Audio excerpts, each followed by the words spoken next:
บายดีทุกคนยินดีต้อนรับเข้าสู่ซองหอมชาแนลเนาะมื้อนี้หอมจะมาสอนวิธีการตัดต่อวิดีโอสำหรับมือใหม่ด้วยมือถือเครื่องเดียว โดยแอปที่มีชื่อว่า KineMaster เดี๋ยวเฮาไปเบิ่งกันเลยแอป KineMaster เป็นแอปที่ได้รับความนิยมสูงโดยยูทูบเบอร์ชื่อดังหลายๆคนใช้แอปตัวนี้ในการตัดต่อก่อนไปรับชมคลิป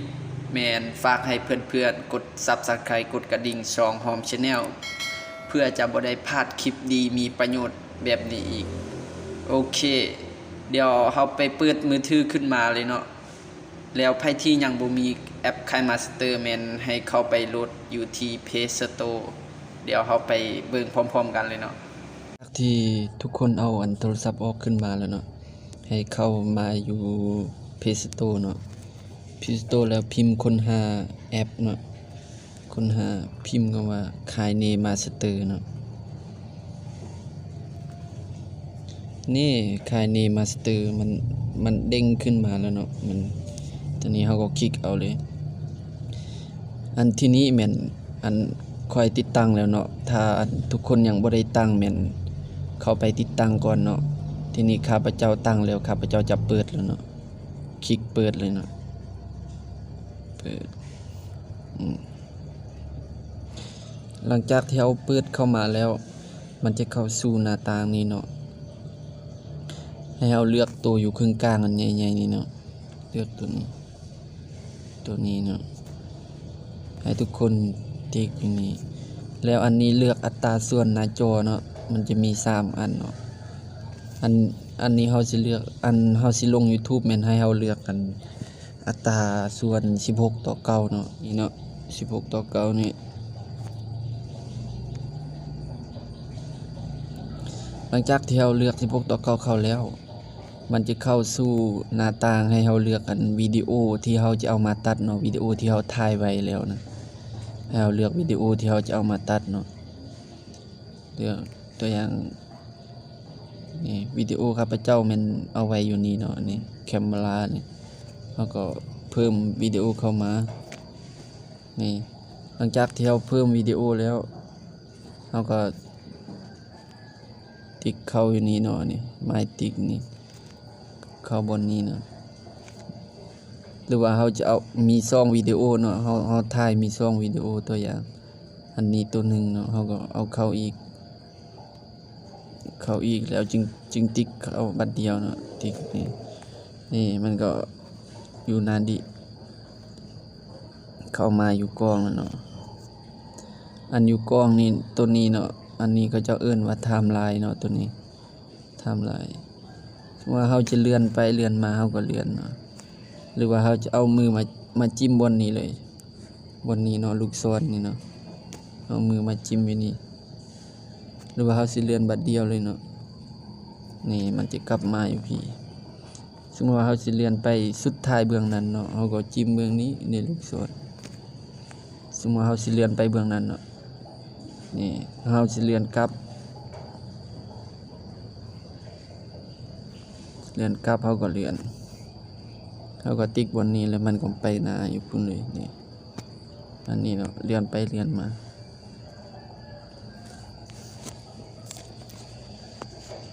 เฮาสิตัดเนาะบัดนี้เนาะเฮาสิตัดเฮาก็ลองเบิ่งตัวอย่างเฮาสิตัดเบิ่งนี่ทิ่มให้เฮาเอามือจิ้มอยู่นี่เนาะนี่ให้มันเป็นสีเหลืองเนาะแล้วเฮาก็เข้ามาบนนี้เนาะ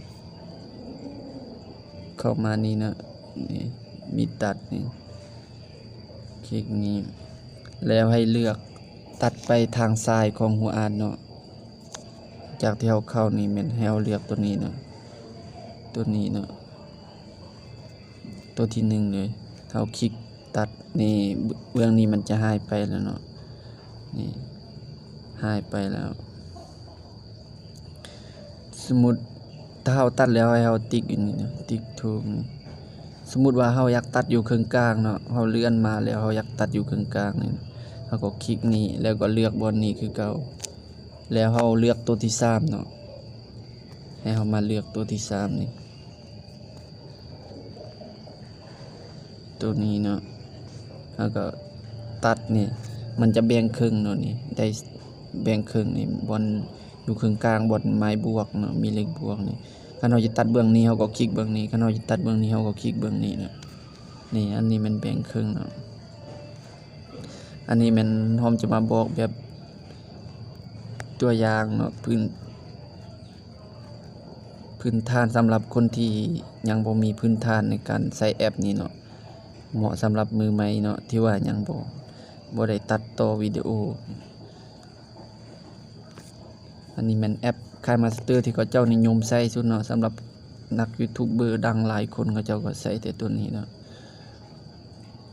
สมมุติว่าเฮาตัดแล้วเนาะเฮาอยากเอาเสียงออกเนาะเฮาก็คลิกอยู่นี่แหละอยากเอาเสียงออกเฮาก็คลิกเฮาก็เลื่อนขึ้นมาเนาะนี่มันสิเห็นว่าแยกเสียงออกมาเนาะจากที่เฮาตัดแล้วเฮาอยากแยกเสียงออกมาบ่หรือว่าเฮาอยากใส่เสียงใหม่นะนี่เฮาก็ติ๊กนี่เสียงมันจะออกมาเนาะเสียงต่างหากอันนี้ภาพต่างหากเนาะวิดีโอต่างแต่ว่าเฮาสมมุติว่าเฮาอยากลบเฮาก็คลิกให้มันเป็นสีเหลืองเฮาก็ลบนี่คลิกลบนี่เนาะคลิกนี่แล้วก็ลบมันก็หายไปตัวอย่างที่เฮาลบแล้วเฮาอยากได้คืนเนาะเฮาก็มาคลิกบนนี้เนาะกลับคืนเนาะนี่ลูกศรนี่เนาะเฮาก็ติ๊กนี่เสียงก็กลับมาคือเก่าเนาะจากที่เฮาอยากได้เนาะ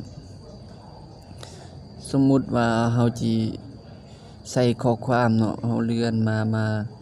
แล้วเฮาอยากใส่ข้อความเนาะเฮาอยากใส่ข้อความบนนี้ซะเฮาก็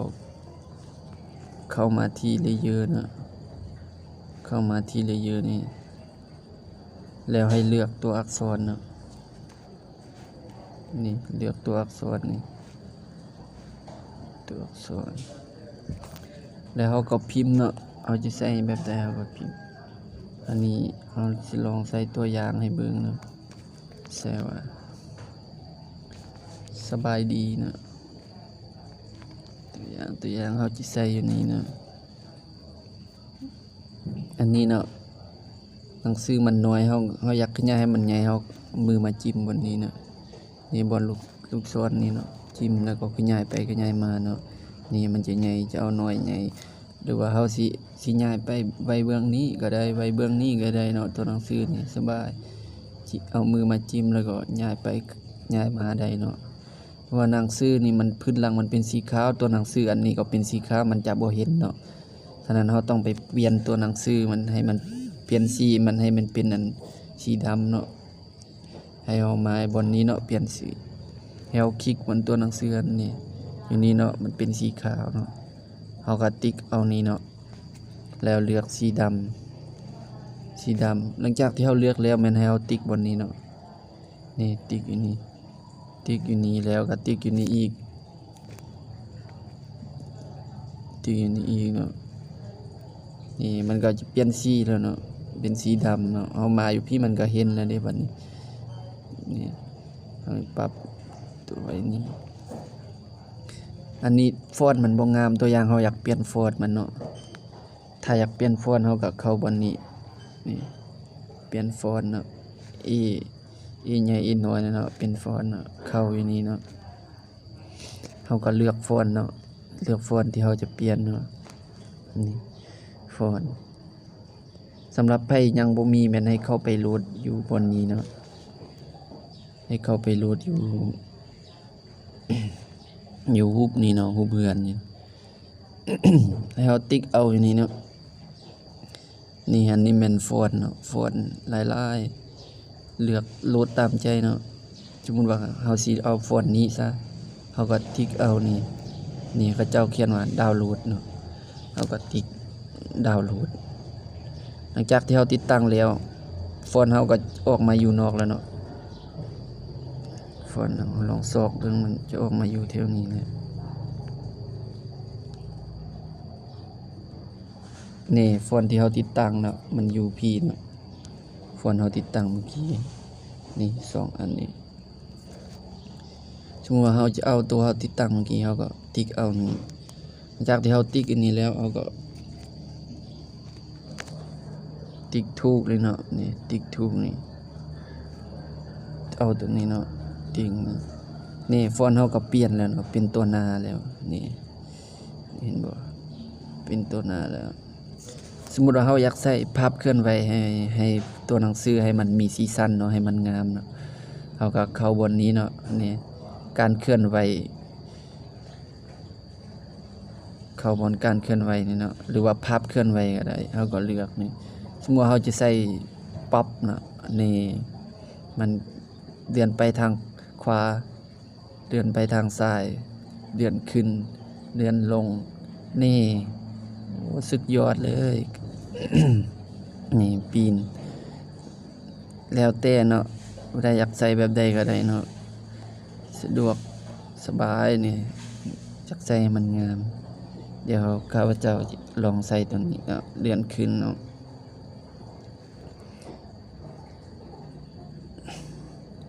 ตัวนี้มันเป็นแบบคือแบบโอ้อันนี้ก็คักเลยหลังจากที่เราเลือกแล้วเนาะเขาอยากได้ตัวนี้ซะตัวอย่างเนาะเราก็มาติ๊กบนนี้นี่ติ๊กถูกนี่มันก็ได้แล้วสมมุติว่าติ๊กไม่มีมันก็บ่มีเลยติ๊กถูกอันนี้เนาะง่ายๆเนาะพื้นฐานนะสำหรับการตัดต่อวิดีโอKineMasterเนาะใครที่ยังบ่มีพื้นฐานเบิ่งคลิปนี้จบนี่สามารถตัดได้เลยเนาะสมมุติว่าเฮาอยากใส่เสียงเพลงมาประกอบเนาะ แล้วก็เข้าวันนี้ Audio นี่เนาะเข้า Audio เฮาก็เลือกเพลงเนาะนี่มีเอฟเฟกต์มีหยังเนาะมีหลายตัวนี้ข้าพเจ้ายังบ่ได้โหลดเนาะคันอยากโหลดเอฟเฟกต์ก็เข้าบนนี้เนาะดึงเอฟเฟกต์ออกนี่แต่อันนี้ลองเนาะเข้าเพลงหลังจากที่เราเลือกเพลงที่เราตัวอย่างเราสิเอาเพลงอันนี้เนาะหมายเลือกเราก็คลิกเอานี่เราจะเพิ่มเพลงไปให้เราติ๊กอยู่นี่เนาะหมายบวกนี่เนาะเราก็ติ๊กหมายบวกนี้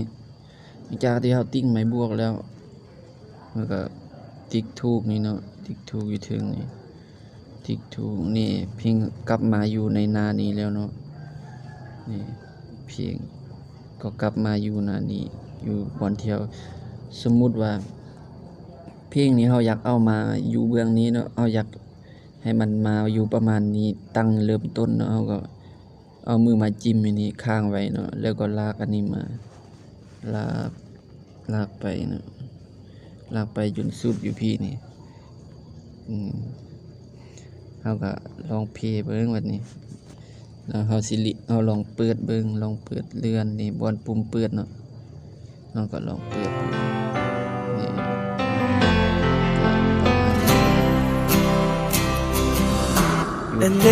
จุดนี้อยากใส่เสียงเอฟเฟกต์อยากใส่ข้อความมันยังก็ได้หมดเนาะให้เข้าออดิโอนี่คันอยากใส่เสียงเอฟเฟกต์กับเสียงเพลงนะคันเราอยากเสริมเนาะนี่ใส่อยู่เข้าอยู่นี่เนาะเสียงเอฟเฟกต์เสียง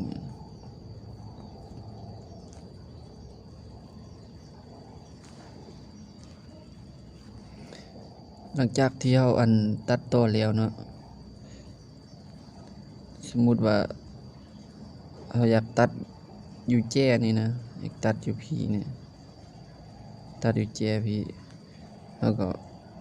เอามือมาจิ้มอยู่นี่เนาะจิ้มอยู่นี่แล้วให้เขาเลือกบนนี้คือเขานี่ก็เจ้าว่าให้ตัดไปเบื้องนี้นะ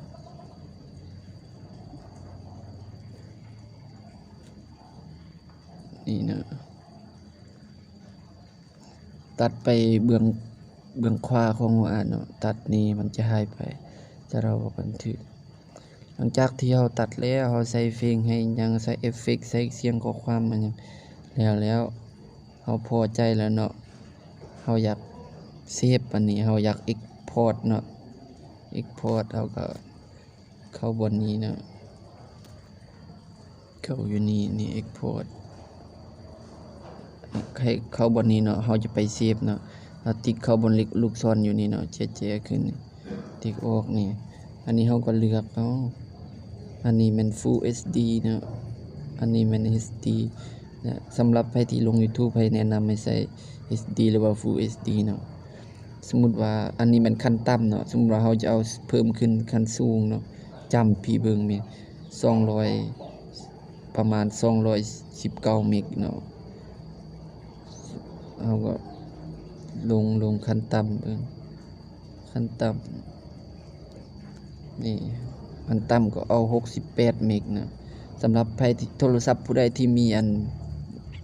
พื้นที่น้อยหรือว่าความจำน้อยเนาะสามารถใส่ประมาณนี้ก็ได้ เดี๋ยวนี้ข้าพเจ้าเฮ็ดตัวอย่างเนาะเอาประมาณ 1,000 นี่หลังจากที่เฮาปรับได้แล้วให้เอาติ๊กนี่เนาะ export เนาะแล้วก็ export อันนี้เนาะนี่ export อันนี้มันจะขึ้นกับอันโทรศัพท์ของพวกเฮาเนาะว่ามันสิช้าหรือว่าเร็วสมมุติว่าเครื่องอันวิดีโอเฮายาวเนาะประมาณ15-20นาทีมันก็จะดนเนาะประมาณบางอันก็ได้เป็นชั่วโมงบางอันก็ได้10-20นาทีเนาะแต่อันนี้มันสั้นมันก็ไวหน่อยนึงเนาะตัวนี้แล้วก็ถ่ายexport หลังจากที่เอา export แล้วมันอันวิดีโอเฮาจะเข้าไปอยู่อันในรูปเนาะในรูปแกลเลอรี่ของเฮาเนาะวิดีโอจะไปอยู่พุ่นเลยหลังจากที่เฮาexportแล้วให้เข้าไปเบิ่งอยู่พุ่นนี่เนาะ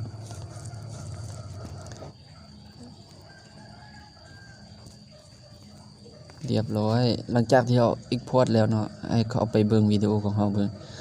แล้วก็ออกเนาะออกจากแล้วมันสิเข้าไปอยู่รูปเฮาเนาะนี่ที่